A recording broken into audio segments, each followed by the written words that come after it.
Hi guys, and welcome back to the channel Held Dominance. Anthony here.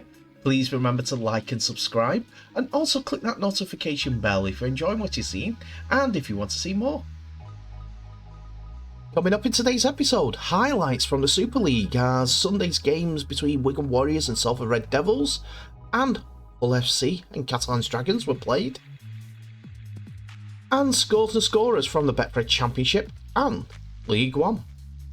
So we'll begin today's episode with the game that started off Sunday morning as we see Wigan Warriors face the Salford Red Devils in Channel 4's game after their hiatus from showing games on terrestrial TV. Wigan had come off the Easter break with a loss against Saints, but a victory over Wakefield, and a confidence boosting one at that. Salford's form had dipped of late and have only got 3 wins from their 9 games, and the Easter weekend saw 2 defeats against Catalans and Warrington. Salford were without Mark Sneed and had Chris Atkin coming back into the side after being on the bench, and Greg Burke comes into the starting lineup after being left out against Catalans. King Vuniyayawa gets promoted from the substitutes bench to start, and a returning first start for Callum Watkins in the place of Sam Luckley. Sileti Akwala misses out, but Jack Armonroyd joins the bench with Joshua Jackson missing out. And so Alex Gerrard, Morgan Escare, who came back from the loan at Barrow, unscathed, while Luckley takes his place on the bench. Wigan welcome back Liam Marshall to the left wing as Abbas Mitski misses out of the 17 altogether. While in the halves, Harry Smith continues with Cade Cust. But the start for Cade Ellis and Brad O'Neill coming in at hooker is a notable change as well. Another game without Willie Isa in the 17 means that it's a Farrell, Bateman and Smithies back row. While on the bench, Oliver Partington appears on the bench with no Brad Singleton in the 17 at all. Ethan Havard and Joe Shorrocks continue their role on the benches. We go in early into the first half, and it didn't take long to Jai Fields to get involved after an inside ball to Bateman, who passed it back on the outside to the overlapping Jai Field.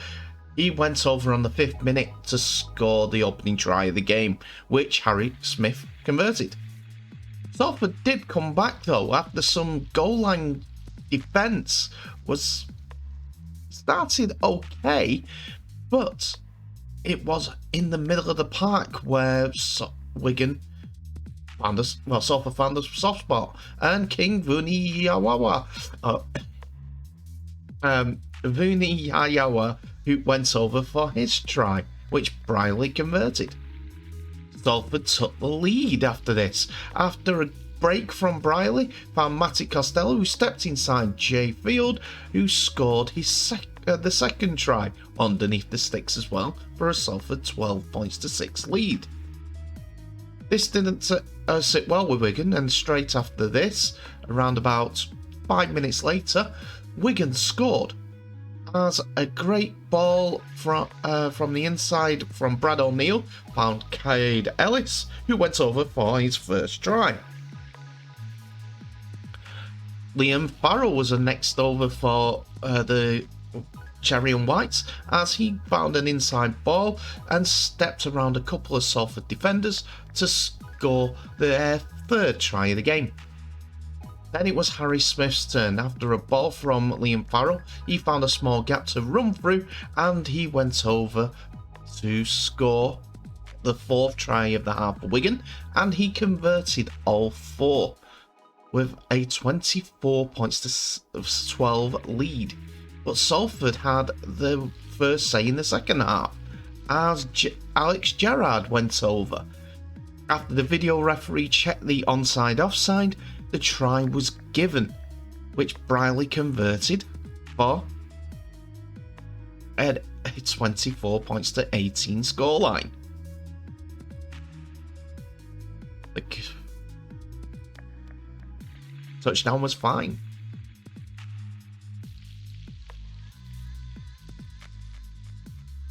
And the try was given.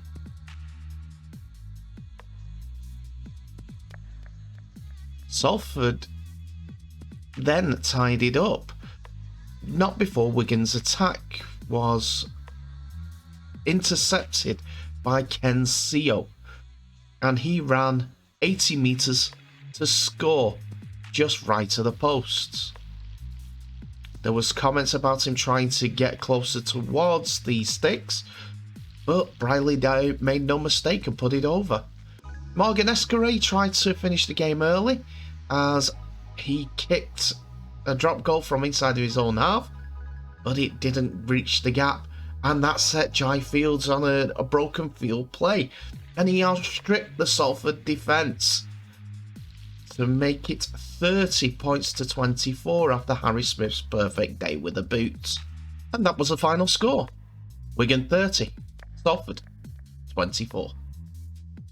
We now go into the Championship, Betfred Championship, as we see a full fixture list for this weekend. We've covered almost all the games, as there's still one to play on Monday night. So, here are those scores. The Championship round 9 actually started on Friday night, when Sheffield beat Newcastle 34 points to 20. Ali Fihi, Jones Bishop with a hat-trick, and Farrell, as well as Thackeray, scored all the tries for Sheffield, who raced to a 30 points to 4 half-time lead. Farrell kicked 5 goals. Newcastle had Noakes, Oafo, Peachy and Sutton to thank for their second half win, while Shorrocks kicked over 2 goals, but it wasn't enough to overcome the Eagles. We then jump to Sunday, where we see, first of all, Dewsbury winning 19 points to 18 versus Workington. Workington led 6 points to 4 at half-time through a try by Clegg and Doran converting, while Young and Barnes scored the rest of Workington's points, as well as Doran converting their 2 tries. It was Butterworth, Greensmith, who scored twice tries for Dewsbury. Sykes kicked over 2 conversions and also got a penalty before Knowles settled the game with his drop goal and a Dewsbury win. Halifax buoyed after their win at Bradford while being down to 12 men for 78% of the game, well 78 minutes of the game should I say, beat Barrow 40 points to 18. Dufresne, Tangata, Arundel, Walmsley with 2 tries, Wood and 2 tries from McComb set Panthers on the way after Keys converted 4 of the tries. Half-time score of 20 points to 18 means that Halifax won both halves. Ritson, Stack, Wood, Creswell and a conversion from Carter were responsible for the Barrow Raiders points. Like this spectacular Walmsley try for Halifax shows. Lee Centurions set about their task by nilling London Broncos 64 points to 0, and their task of catching Featherstone Rovers. Tries by Smith, who got a double, Aitken, McDonald, Naisbitt, Mellor, O'Donnell, Reynolds, and a hat-trick for Christian Inu saw all the tries go one way. Lee Centurions. Inu kicked 9 conversions and Chamberlain kicked the 10th conversion for Lee. London are in a bad way. Another team that isn't having the best of times is Widnes Vikings, as they are coming off another defeat, this time to Batley, 38 points to 10. It was Davis and Wild who got the second half tries for Widnes, while Tyra only kicked 1 of the conversion attempts. But for Batley. We've got Walshaw, Ward, Hooley, Hodson, a double by Campbell and Leake scoring the Bulldogs tries, while Gilmore kicked 5 goals. And finally for Sunday, York beat Whitehaven 30 points to 12.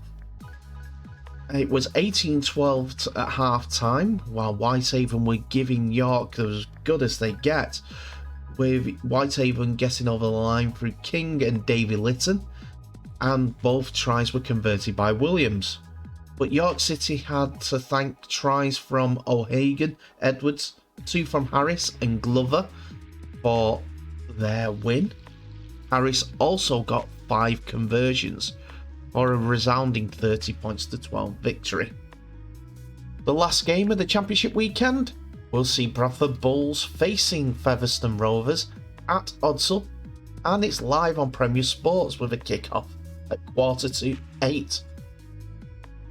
Will Bradford be able to be the banana skin for Featherstone Rovers and make the league a little bit more open, or will Featherstone be unbeaten after this game?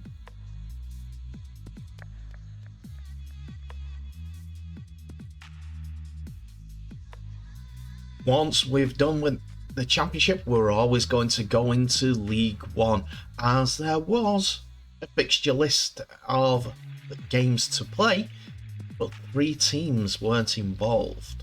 One, for the usual reason, only 11 teams in the league, but one game was called off. We'll go through that in the results now.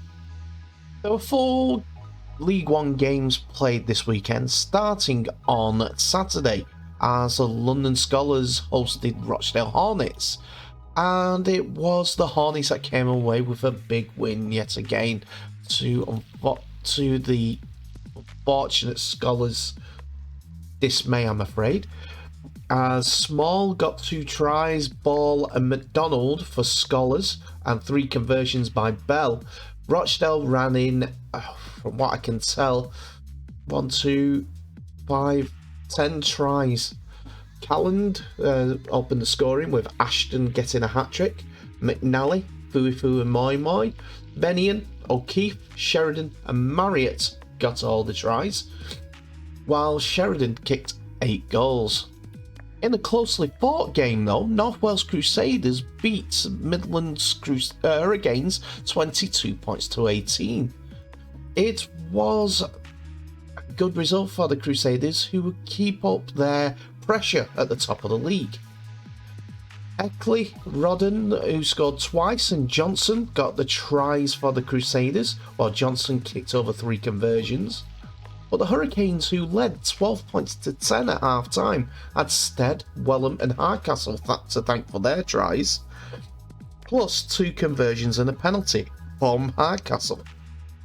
Next on the Sunday was Keighley Cougars 30, Swinton Lions 0, as both of these top 2 sides went against each other, with the Cougars coming out on top. After their defeat last week to North Wales Crusaders, Keighley ran in the 30 points without conceding, after leading 20 points to 0 at half time.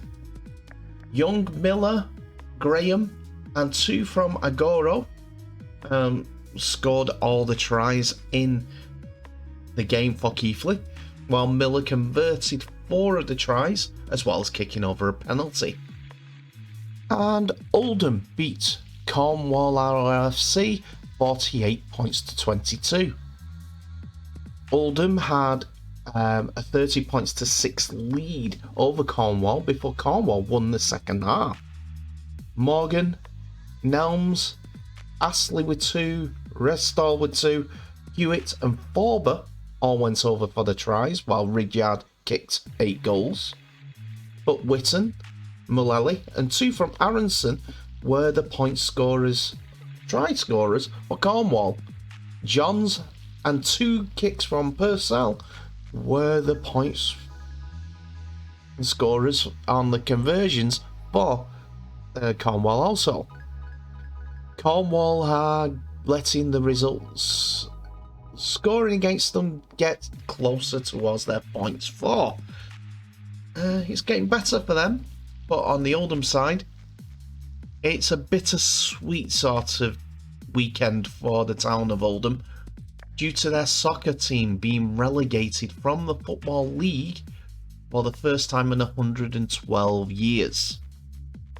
Also, they are the first ex-Premier League side to drop out of the Football League. There was also one more result from the weekend, and it was a 48 points to 0 victory for Doncaster against West Wales Raiders, as the Raiders had to forfeit the game due to inadequate medical cover for the game.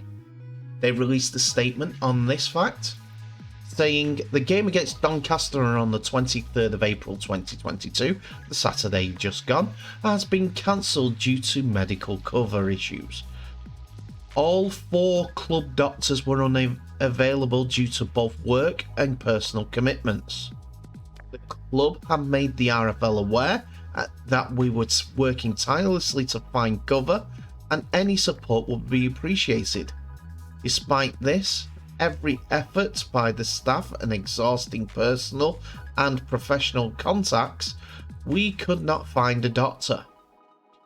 We as a club sent numerous medical replacements, but none of them met the required standards set by the RFL, including one who had the full qualifications and cover, but it was deemed too late. We have been in contact with all parties throughout the day and sending across numerous medical professionals' qualifications and details to make sure all aspects and players' safety would be covered. All clubs in the sport are finding medical cover difficult due to current staff shortfalls, either due to COVID or staff shortages. We have supported clubs in our league with cover in the past who were in the same situation as us. We'd like to apologise to our fans, players and staff because we could not find the medical cover needed. However, we now have support from 4 regional rugby union teams, horse racing locations and emergency medical cover groups to make sure this doesn't happen again. The players were looking forward to this fixture to right some wrongs that happened in our last fixture. There will be more player announcements to follow this week to show that the last fixture was a one-off. As a club, we're here to stay. Forgive me on this. Tallulah Raiders. So after all this is how the league looks like. North Wales Crusaders lead the way due to a game advantage over Keighley, and both teams have a 100% record. But Rochdale are in second as they have won 4 and lost 1 and are ahead on the points differential. Swinton, with their 2 losses on the bounce, are now 4th in the league, tying with Doncaster. Oldham, 2 wins, 2 losses and a draw from their 5 games, ahead of Hurricanes in 7th, who've got 2 wins from their 5 games and 3 defeats. Then it comes Hunslet with 1 win and 1 draw out of their 4 games, as well as London Scholars, Cornwall and West Wales Crusaders, Raiders even, who have no wins from their 4 games. Hunslet are 8th, but they have had the weekend off. We continue with our Super League highlights as 2 teams with different trajectories and different league standings at this early stage face each other at the MKM Stadium, which you can see just in the background, as Hull FC face the Catalan Dragons. The last game of the Super League weekend saw 5th place Hull FC take on 3rd place Catalans Dragons. While the Dragons have got 7 wins from their 9 games, Hull have put a couple of good results together recently and have 5 wins from their 9 games to push them up the league. The noticeable changes are in the first team squad, as Gil Dudson, Benjamin Julien both come into the forward line, as Joe Chan and Mikkel Gudemon drop out. Gudemon to the bench, and Joe Chan, who recently signed for the Melbourne Storm, possibly on his way back from Australia, to be honest. But there are a few changes on the bench, with Sam Cassiano, Paul Seguer, and Alex da Costa also joining Gudemon. For Hull in the back line, we see Mitieli Vuligijapani joining the centre role while Connor Wynn misses out. Joe Lovidua is joined by Josh Reynolds in the half-back role as Luke Gale misses out. Jordan Johnson joins the bench as there is a return for Danny Houghton in the starting lineup, while Josh Bowden drops out of the 17 after being involved against Warrington. Kane Evans is then promoted to the bench, and after escaping the potential ban for alleged biting, Brad Fash keeps his place in the squad. On the bench, the aforementioned Johnson is joined by Scott Taylor and Jack Brown, while Chris Sarte continues his spell on the bench. And the first half started with the first points on the 16th minute going to Hull FC, as after Danny Houghton schemed a quick dodge, dive, dip and duck by Jordan Lane, saw him go over for the opening try of the game. This gave Luke Gale the chance to convert, and it was the extras that were given the 6-0 lead to Hull FC. Catalans struck back 10 minutes later after a great left-sided move as Pearce passed to Drinkwater, who dribbled a kick ahead, and it set up perfectly for Fouad Yaha to score the opening try for Catalans for a 6-4 scoreline. Catalans weren't able to convert, but I must correct that Jake Connor was on the kicking duty for Hull. But watch this kick, it's perfectly wasted, and look at how it stood up just for Fouad Yaha to grab and put down. I like that kick, I really do. It was Hull that went in at half-time in the lead after Chris Sarte got a crash ball off Danny Houghton, who went over for the try. The video referee checked the grounding and there was no problem. Great attempt by Tyrone May, but it wasn't enough to stop the big Hull forward from going over for the try. The video referee's decision was through, and Hull were in the lead, 10-4, which Connor added the extras. He then added a penalty just before half-time, from near halfway, to give a 14-4 lead to Hull FC. But Jake Connor being Jake Connor. And on the 68th minute, after a flowing move from Catalans Dragons, the ball got into the hands of Mitchell Pearce, who went through the Hull defence and went backwards and reached over the line for Catalans' second try. It's a great effort from Pearce after it was confirmed by the video referee, and Tom Grant saw the grounding was fine, it was on the line, so it was a try. Confirmed decision. But in this tight, close game, it was a Hull victory, 14-8. Tough game for both sides. And that's it for another episode, ladies and gentlemen. Thank you so much for watching. Please remember to like, subscribe and share this video worldwide, as well as clicking that notification bell for any updates or any news that we bring out next few days or tomorrow or later on today. I don't know.